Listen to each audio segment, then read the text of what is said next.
SSC 2020 সালে n+2 লেভেলে এই কোশ্চেনটা দিয়েছিল, রিজনিং টেস্টে একটা কোশ্চেন দিয়েছিল, যেখানে L M K N J O এই যে অ্যালফাবেট সিরিজটা আছে, এই অ্যালফাবেট সিরিজটা পরবর্তী পদ কি হবে সেটা বের করতে হবে।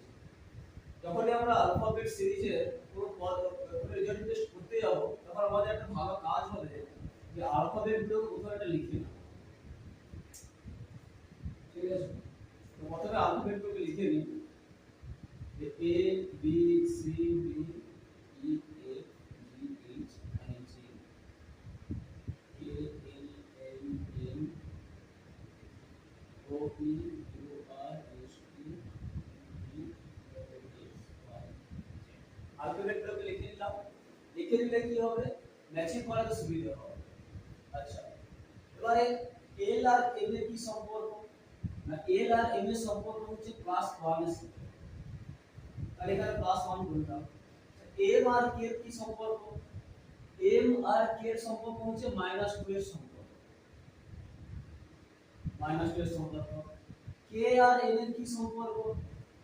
কে আর এন এর সম্পর্ক হচ্ছে +3 এর সম্পর্ক, +3। এখন দেখা যাচ্ছে যে পুরো সম্পর্ক ম্যাচ করছে না, এই সম্পর্কটা ম্যাচ করছে না, তাহলে এভাবে আর এগোবো না। এবারে মাঝখানের একটা করে অ্যালফাবেট ছেড়ে দিয়ে সম্পর্ক। এখন এল আর কে এর মধ্যে কি সম্পর্ক আছে? এল আর কে এর সম্পর্ক হচ্ছে -1 এর সম্পর্ক, তাহলে -1। এম আর এন এর কি সম্পর্ক? এম আর এন এর সম্পর্ক হচ্ছে +1, এখন হলো প্লাস। কে আর জে এর কি সম্পর্ক? কে আর জে এর সম্পর্ক হচ্ছে -1। এন আর ও এর কি সম্পর্ক আছে? এন আর ও এর সম্পর্ক হচ্ছে +1।